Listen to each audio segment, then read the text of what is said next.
Hey Sharks, welcome to MDC Sports Buzz presented by Plug Talk Sports. My name is Daniel Torres, your MDC voice of athletics, and today we have the honor and the privilege to have head volleyball coach Kiko Benoit.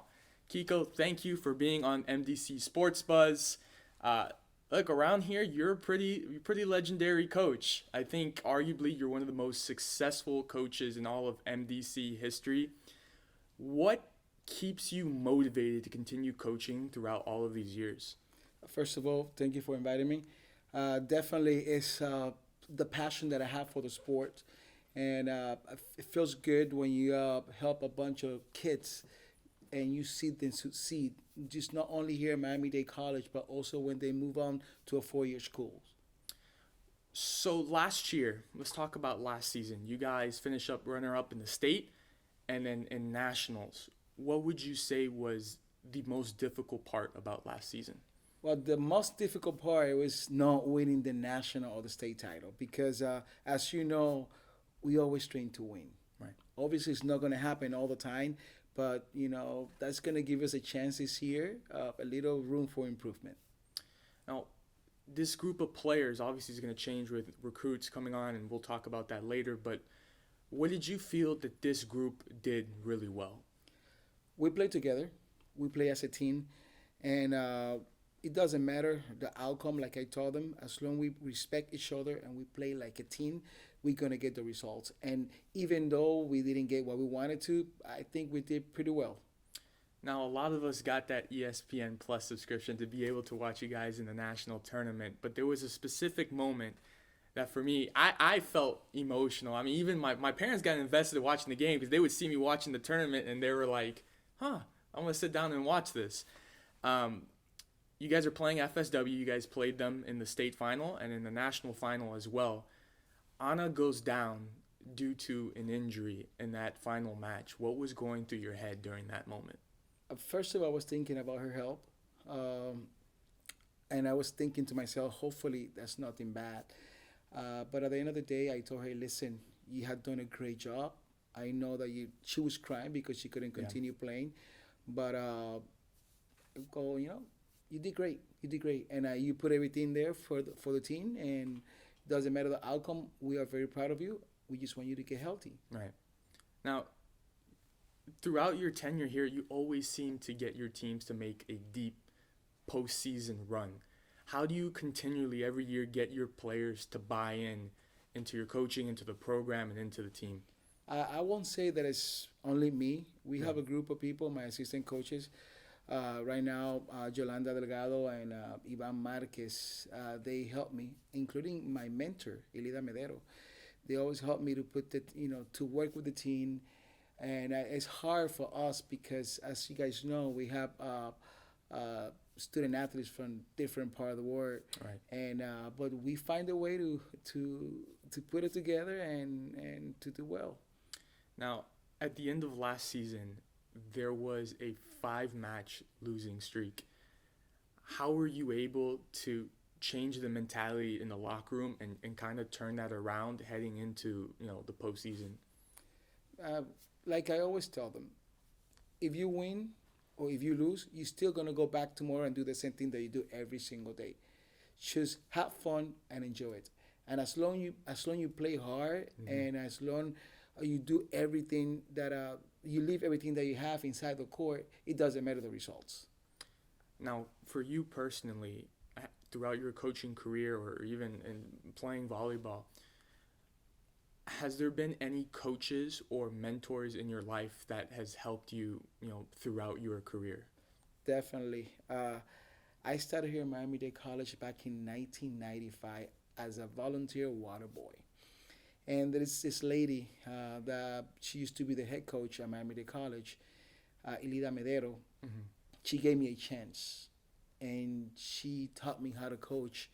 And when she retired back in 2005, when I got the job, she was still mentoring me. She was still helping me, and everything that I know, I actually is because of her. Hmm. It's different to be a player than and a coach, and Coach. players are totally different. And she was the one that guided me through that. And still nowadays, she always come to practice and help. Now, you mentioned your assistant coaches earlier. How important are they to the program, and what do they bring to the program? Even though we call them assistant coaches, for me they're not. They're just coaches like me. We work together and we have one goal, and that goal is obviously for the kids to do well academically as well as inside the court. Now, you always send me stuff through Instagram. We always, repost it and stuff like that. But Alex Kuleva just committed, I believe, to Florida A&M. Yes. What can we expect from her up in Tallahassee?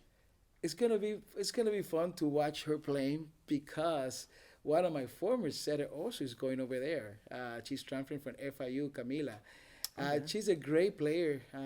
She's someone that always wants to learn. She's hungry to learn, always asking questions, and that's something very good. That's something good because when you ask questions, that means that you want to get better. Right. And she always brings like such energy on the court when you Yes. see her. I mean, in the national championship, right before she went to go set or serve, she was dancing to the music, and she always brings this energy to the court and with her teammates. So it's going to be great to see her up in Tallahassee. But another big one to mention is Angelevis Fernandez, who went to SMU in Dallas. What do you think we can see from her up in Dallas?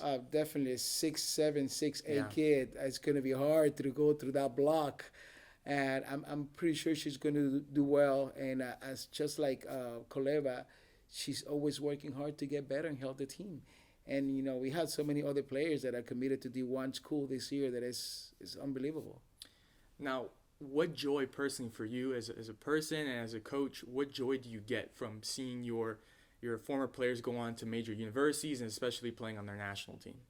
What I see is like a job well done because we're here for the student athletes. And when they move on to a 4-year school, when they get their degree, it's like, wow, they did it. I understand that they came here to play volleyball, but the main focus is just for them to get a degree. And a lot of those students or student athletes, they get that degree to help their family. And for me, I'm pro education, and that's my biggest joy. So let's talk about next season. Share with us some insight. Talk about some of the new recruits that we have added. Wow, I just signed up a setter from Brazil, talking to a DS from Westminster, Okay. and also a setter from Ukraine. It's going to be my first Ukrainian here. That's going to be interesting. Beside that, I have a couple of other outside hitters from the Caribbean that we're hoping that they're going to keep us among the best Yeah. in the nation. And that's the beauty of it, because your teams always have a big mix of whether it's from the Caribbean or from Latin America, Europe. It's always so interesting to see how they all mesh their personalities and their cultures all together. But we're excited to see what next season brings. What do you think will be the strength entering next season? Just work together like always, and definitely work on more. How you say this? Be more strategic. Let's put it that way. And even though we felt short, and I think that was one of the reasons, just work a little bit harder and just to bring the trophy back home. Now, I know you guys have been having off-season practices, and we were talking about it a little bit off camera. I mean, you guys have been conditioning, being in the pool. You guys were playing out in the soccer fields. You guys played volleyball out there. What have been your thoughts so far on the off-season practices? They've been great. They've been great, and it's good to practice during off season because, as you guys know, our season start in August, right at the beginning of the semester. So we cannot wait all the way into June or July to start practicing. So an early practice is going to make them better. And what do you think the student body can expect from this team next season? You're going to expect a team that is going to fight really hard to put the Miami-Dade College name up there and hopefully bring the national trophy. Now, to close, if there is one word, I'm going to make you think here, one word to describe the upcoming season, what would that word be for you? That word would be promising. Promising. I like it.